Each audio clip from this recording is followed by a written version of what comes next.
Bienvenue sur Bible 365. Nous sommes contents que vous soyez avec nous aujourd'hui, pour écouter la lecture du livre de 1 Roi chapitre 10, 11 et 12. Si vous êtes nouveau, s'il vous plaît abonnez-vous à la chaîne, aimez et partagez-la pour encourager quelqu'un d'autre à écouter la Bible cette année. Bonne écoute. 1 Roi, chapitre 10. La reine de Séba apprit la renommée que possédait Salomon, à la gloire de l'Éternel, et elle vint pour l'éprouver par des énigmes. Elle arriva à Jérusalem avec une suite fort nombreuse, et avec des chameaux portant des aromates, de l'or en très grande quantité, et des pierres précieuses. Elle se rendit auprès de Salomon, et elle lui dit tout ce qu'elle avait dans le cœur. Salomon répondit à toutes ses questions, et il n'y eut rien que le roi ne sût lui expliquer. La reine de Séba vit toute la sagesse de Salomon, et la maison qu'il avait bâtie, et les mets de sa table, et la demeure de ses serviteurs, et les fonctions et les vêtements de ceux qui le servaient, et ses échansons, et ses holocaustes qu'il offrait dans la maison de l'Éternel. Hors d'elle-même, elle dit au roi, « C'était donc vrai ce que j'ai appris dans mon pays au sujet de ta position et de ta sagesse. Je ne le croyais pas, avant d'être venu et d'avoir vu de mes yeux. Et voici, on ne m'en a pas dit la moitié. Tu as plus de sagesse et de prospérité que la renommée ne me l'a fait connaître. Heureux tes gens, heureux tes serviteurs qui sont continuellement devant toi, qui entendent ta sagesse. Béni soit l'Éternel, ton Dieu, qui t'a accordé la faveur de te placer sur le trône d'Israël. C'est parce que l'Éternel aime à toujours Israël qu'il t'a établi roi pour que tu fasses droit et justice. » Elle donna au roi 120 talents d'or, une très grande quantité d'aromates et des pierres précieuses. Il ne vint plus autant d'aromates que la reine de Séba en donna au roi Salomon. Les navires de Hiram, qui apportèrent de l'or d'Ophir, amenèrent aussi d'Ophir une grande quantité de bois de santal et des pierres précieuses. Le roi fit avec le bois de santal des balustrades pour la maison de l'Éternel et pour la maison du roi, et des harpes et des luttes pour les chantres. Il ne vint plus de ce bois de santal, et on n'en a plus vu jusqu'à ce jour. Le roi Salomon donna à la reine de Séba tout ce qu'elle désira, ce qu'elle demanda, et lui fit en outre des présents dignes d'un roi tel que Salomon. Puis elle s'en retourna et alla dans son pays, elle et ses serviteurs. Le poids de l'or qui arrivait à Salomon chaque année était de 666 talents d'or, outre ce qu'il retirait des négociants et du trafic des marchands, de tous les rois d'Arabie et des gouverneurs du pays. Le roi Salomon fit 200 grands boucliers d'or battu, pour chacun desquels il employa 600 cycles d'or, et 300 autres boucliers d'or battus, pour chacun desquels il employa 3 mines d'or. Et le roi les mit dans la maison de la forêt du Liban. Le roi fit un grand trône d'ivoire, et le couvrit d'or pur. Ce trône avait 6 degrés, et la partie supérieure en était arrondie par derrière. Il y avait des bras de chaque côté du siège, 2 lions étaient près des bras, et 12 lions sur les 6 degrés de part et d'autre. Il ne s'est rien fait de pareil pour aucun royaume. Toutes les coupes du roi Salomon étaient d'or, et toute la vaisselle de la maison de la forêt du Liban était d'or pur. Rien n'était d'argent. On n'en faisait aucun cas du temps de Salomon. Car le roi avait en mer des navires de Tarsis avec ceux de Hiram. Et tous les 3 ans arrivaient les navires de Tarsis, apportant de l'or et de l'argent, de l'ivoire, des singes et des paons. Le roi Salomon fut plus grand que tous les rois de la terre par les richesses et par la sagesse. Tout le monde cherchait à voir Salomon, pour entendre la sagesse que Dieu avait mise dans son cœur. Et chacun apportait son présent, des objets d'argent et des objets d'or, des vêtements, des armes, des aromates, des chevaux et des mulets. Et il en était ainsi chaque année. Salomon rassembla des chars et de la cavalerie. Il avait 1400 chars et 12 000 cavaliers qu'il plaça dans les villes où il tenait ses chars et à Jérusalem près du roi. Le roi rendit l'argent aussi commun à Jérusalem que les pierres, et les cèdres aussi nombreux que les sycomores qui croissent dans la plaine. C'était de l'Égypte que Salomon tirait ses chevaux. Une caravane de marchands du roi les allait chercher par troupes à un prix fixe. Un char montait et sortait d'Égypte pour 600 cycles d'argent, et un cheval pour 150 cycles. Ils en amenaient de même avec eux pour tous les rois des Hétiens et pour les rois de Syrie. 1 Roi, chapitre 11. Le roi Salomon aima beaucoup de femmes étrangères, outre la fille de Pharaon, des Moabites, des Ammonites, des Édomites, des Sidoniennes, des Hétiennes, appartenant aux nations dont l'Éternel avait dit aux enfants d'Israël : « Vous n'irez point chez elles, et elles ne viendront point chez vous. Elles tourneraient certainement vos cœurs du côté de leur Dieu. » Ce fut à ces nations que s'attacha Salomon, entraîné par l'amour. Il eut 700 princesses pour femmes et 300 concubines, et ces femmes détournèrent son cœur. À l'époque de la vieillesse de Salomon, ces femmes inclinèrent son cœur vers d'autres dieux, et son cœur ne fut point tout entier à l'Éternel, son Dieu, comme l'avait été le cœur de David, son père. Salomon alla après Astarté, divinité des Sidoniens, et après Milcom, l'abomination des Ammonites. Et Salomon fit ce qui est mal aux yeux de l'Éternel, et il ne suivit point pleinement l'Éternel, comme David, son père. Alors Salomon bâtit sur la montagne qui est en face de Jérusalem un haut lieu pour Kémosh, l'abomination de Moab, et pour Moloch, l'abomination des fils d'Ammon. Et il fit ainsi pour toutes ces femmes étrangères qui offraient des parfums et des sacrifices à leurs dieux. L'Éternel fut irrité contre Salomon, parce qu'il avait détourné son cœur de l'Éternel, le Dieu d'Israël, qui lui était apparu 2 fois. Il lui avait à cet égard défendu d'aller après d'autres dieux. Mais Salomon n'observa point les ordres de l'Éternel. Et l'Éternel dit à Salomon : « Puisque tu as agi de la sorte, et que tu n'as point observé mon alliance et mes lois que je t'avais prescrites, je déchirerai le royaume de dessus toi et je le donnerai à ton serviteur. Seulement, je ne le ferai point pendant ta vie, à cause de David, ton père. C'est de la main de ton fils que je l'arracherai. Je n'arracherai cependant pas tout le royaume. Je laisserai une tribu à ton fils, à cause de David, mon serviteur, et à cause de Jérusalem, que j'ai choisi. » L'Éternel suscita un ennemi à Salomon, Hadad, l'Édomite, de la race royale d'Édom. Dans le temps où David bâtit Édom, Joab, chef de l'armée, étant monté pour enterrer les morts, tua tous les mâles qui étaient en Édom. Il y resta 6 mois avec tout Israël, jusqu'à ce qu'il en eût exterminé tous les mâles. Ce fut alors qu'Hadad prit la fuite avec des Édomites, serviteurs de son père, pour se rendre en Égypte. Hadad était encore un jeune garçon. Partis de Madian, ils allèrent à Paran, prirent avec eux des hommes de Paran, et arrivèrent en Égypte auprès de Pharaon, roi d'Égypte. Pharaon donna une maison à Hadad, pourvu à sa subsistance, et lui accorda des terres. Hadad trouva grâce aux yeux de Pharaon, à tel point que Pharaon lui donna pour femme la sœur de sa femme, la sœur de la reine Tachpénès. La sœur de Tachpénès lui enfanta son fils Guénubat. Tachpénès le sevra dans la maison de Pharaon, et Guénubat fut dans la maison de Pharaon, au milieu des enfants de Pharaon.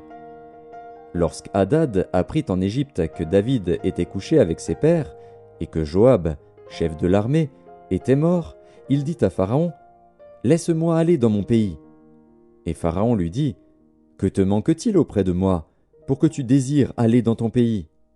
Il répondit : « Rien, mais laisse-moi partir. » Dieu suscita un autre ennemi à Salomon, Rezon, fils d'Eliada, qui s'était enfui de chez son maître Hadadézer, roi de Tsoba. Il avait rassemblé des gens auprès de lui, et il était chef de bande lorsque David massacra les troupes de son maître. Ils allèrent à Damas et s'y établirent, et ils régnèrent à Damas. Il fut un ennemi d'Israël pendant toute la vie de Salomon, en même temps qu'Hadad lui faisait du mal, et il avait Israël en aversion. Il régna sur la Syrie. Jéroboam aussi, serviteur de Salomon, leva la main contre le roi. Il était fils de Nébat, Éphratien de Tseréda, et il avait pour mère une veuve nommée Tserua. Voici à quelle occasion il leva la main contre le roi. Salomon bâtissait Milo, et fermait la brèche de la cité de David, son père. Jéroboam était fort et vaillant, et Salomon, ayant vu ce jeune homme à l'œuvre, lui donna la surveillance de tous les gens de corvée de la maison de Joseph. Dans ce temps-là, Jéroboam, étant sorti de Jérusalem, fut rencontré en chemin par le prophète Akija de Silo, revêtu d'un manteau neuf. Ils étaient tous deux seuls dans les champs. Akija saisit le manteau neuf qu'il avait sur lui, le déchira en 12 morceaux, et dit à Jéroboam : « Prends pour toi 10 morceaux, car ainsi parle l'Éternel, le Dieu d'Israël. Voici, je vais arracher le royaume de la main de Salomon, et je te donnerai 10 tribus. Mais il aura une tribu, à cause de mon serviteur David, et à cause de Jérusalem, la ville que j'ai choisie sur toutes les tribus d'Israël. Et cela, parce qu'ils m'ont abandonné, et se sont prosternés devant Astarté, divinité des Sidoniens, devant Kémosh, dieu de Moab, et devant Milcom, dieu des fils d'Ammon, et parce qu'ils n'ont point marché dans mes voies pour faire ce qui est droit à mes yeux et pour observer mes lois et mes ordonnances, comme l'a fait David, père de Salomon. Je n'ôterai pas de sa main tout le royaume, car je le maintiendrai prince tout le temps de sa vie, à cause de David, mon serviteur, que j'ai choisi, et qui a observé mes commandements et mes lois. Mais j'ôterai le royaume de la main de son fils, et je t'en donnerai 10 tribus. Je laisserai une tribu à son fils, afin que David, mon serviteur, ait toujours une lampe devant moi à Jérusalem, la ville que j'ai choisie pour y mettre mon nom. Je te prendrai, et tu régneras sur tout ce que ton âme désirera, tu seras roi d'Israël. Si tu obéis à tout ce que je t'ordonnerai, si tu marches dans mes voies et si tu fais ce qui est droit à mes yeux, en observant mes lois et mes commandements, comme l'a fait David, mon serviteur, je serai avec toi. Je te bâtirai une maison stable, comme j'en ai bâti une à David, et je te donnerai Israël. J'humilierai par là la postérité de David, mais ce ne sera pas pour toujours. » Salomon chercha à faire mourir Jéroboam, et Jéroboam se leva et s'enfuit en Égypte auprès de Shishak, roi d'Égypte. Il demeura en Égypte jusqu'à la mort de Salomon. Le reste des actions de Salomon, tout ce qu'il a fait, et sa sagesse, cela n'est-il pas écrit dans le livre des actes de Salomon ? Salomon régna 40 ans à Jérusalem sur tout Israël. Puis Salomon se coucha avec ses pères, et il fut enterré dans la ville de David, son père. Roboam, son fils, régna à sa place. 1 Roi, chapitre 12. Roboam se rendit à Sichem, car tout Israël était venu à Sichem pour le faire roi. Lorsque Jéroboam, fils de Nébat, eut des nouvelles, il était encore en Égypte, où il s'était enfui loin du roi Salomon, et c'était en Égypte qu'il demeurait. On l'envoya appeler. Alors Jéroboam et toute l'assemblée d'Israël vinrent à Roboam et lui parlèrent ainsi. « Ton père a rendu notre joug dur. Toi maintenant, allège cette rude servitude et le joug pesant que nous a imposé ton père, et nous te servirons. » Il leur dit, « Allez, et revenez vers moi dans 3 jours. » Et le peuple s'en alla. Le roi Roboam consulta les vieillards qui avaient été auprès de Salomon, son père, pendant sa vie, et il dit, « Que conseillez-vous de répondre à ce peuple ?» Et voici ce qu'ils lui dirent. « Si aujourd'hui tu rends service à ce peuple, si tu leur cèdes, et si tu leur réponds par des paroles bienveillantes, ils seront pour toujours tes serviteurs. » Mais Roboam laissa le conseil que lui donnèrent les vieillards, et il consulta les jeunes gens qui avaient grandi avec lui et qui l'entouraient. Il leur dit, « Que conseillez-vous de répondre à ce peuple qui me tient ce langage ? Allège le joug que nous a imposé ton père. » Et voici ce que lui dirent les jeunes gens qui avaient grandi avec lui. « Tu parleras ainsi à ce peuple qui t'a tenu ce langage. Ton père a rendu notre joug pesant, et toi, allège-le nous. Tu leur parleras ainsi. Mon petit doigt est plus gros que les reins de mon père. Maintenant, mon père vous a chargé d'un joug pesant, et moi je vous le rendrai plus pesant. Mon père vous a châtié avec des fouets, et moi je vous châtierai avec des scorpions. » Jéroboam et tout le peuple vinrent à Roboam le 3e jour, suivant ce qu'avait dit le roi, « Revenez vers moi dans 3 jours. » Le roi répondit durement au peuple. Il laissa le conseil que lui avaient donné les vieillards, et il leur parla ainsi d'après le conseil des jeunes gens. « Mon père a rendu votre joug pesant. et moi je vous le rendrai plus pesant. Mon père vous a châtié avec des fouets, et moi je vous châtierai avec des scorpions. » Ainsi le roi n'écouta point le peuple, car cela fut dirigé par l'Éternel, en vue de l'accomplissement de la parole que l'Éternel avait dite par Akija de Silo à Jéroboam, fils de Nébat. Lorsque tout Israël vit que le roi ne l'écoutait pas, le peuple répondit au roi: « Quelle part avons-nous avec David? Nous n'avons point d'héritage avec le fils d'Isaïe. À tes tentes, Israël. Maintenant, pourvois à ta maison, David. » Et Israël s'en alla dans ses tentes. Les enfants d'Israël qui habitaient les villes de Juda furent les seuls sur qui régna Roboam. Alors le roi Roboam envoya Adoram, qui était préposé aux impôts.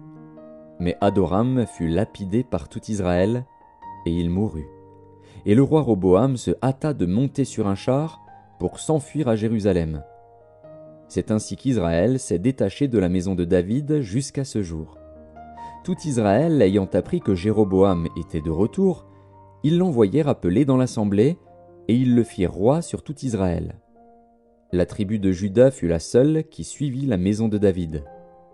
Roboam, arrivé à Jérusalem, rassembla toute la maison de Juda et la tribu de Benjamin, 180 000 hommes d'élite propres à la guerre, pour qu'ils combattissent contre la maison d'Israël afin de la ramener sous la domination de Roboam, fils de Salomon. Mais la parole de Dieu fut ainsi adressée à Shemaéja, homme de Dieu. « Parle à Roboam, fils de Salomon, roi de Juda, et à toute la maison de Juda et de Benjamin, et au reste du peuple, et dis-leur, ainsi parle l'Éternel, ne montez point, et ne faites pas la guerre à vos frères, les enfants d'Israël. Que chacun de vous retourne dans sa maison, car c'est de par moi que cette chose est arrivée. » Ils obéirent à la parole de l'Éternel, et ils s'en retournèrent selon la parole de l'Éternel. Jéroboam bâtit Sichem sur la montagne d'Éphraïm, et il y demeura. Puis il en sortit et bâtit Pénuel. Jéroboam dit en son cœur: « Le royaume pourrait bien maintenant retourner à la maison de David. » Si ce peuple monte à Jérusalem pour faire des sacrifices dans la maison de l'Éternel, le cœur de ce peuple retournera à son Seigneur, à Roboam, roi de Juda, et ils me tueront et retourneront à Roboam, roi de Juda. Après s'être consulté, le roi fit 2 veaux d'or, et il dit au peuple: « Assez longtemps vous êtes montés à Jérusalem. Israël, voici ton Dieu, qui t'a fait sortir du pays d'Égypte. » Il plaça l'un de ses veaux à Béthel, et il mit l'autre à Dan. Ce fut là une occasion de péché. Le peuple alla devant l'un des veaux jusqu'à Dan. Jéroboam fit une maison de haut lieu, et il créa des sacrificateurs pris parmi tout le peuple et n'appartenant point aux fils de Lévi. Il établit une fête au 8e mois, le 15e jour du mois, comme la fête qui se célébrait en Juda, et il offrit des sacrifices sur l'autel. Voici ce qu'il fit à Béthel afin que l'on sacrifiât au veau qu'il avait fait. Il plaça à Béthel les prêtres des hauts lieux qu'il avait élevés. Et il monta sur l'autel qu'il avait fait à Béthel le 15e jour du 8e mois qu'il avait choisi de son gré. Il fit une fête pour les enfants d'Israël, et il monta sur l'autel pour brûler des parfums.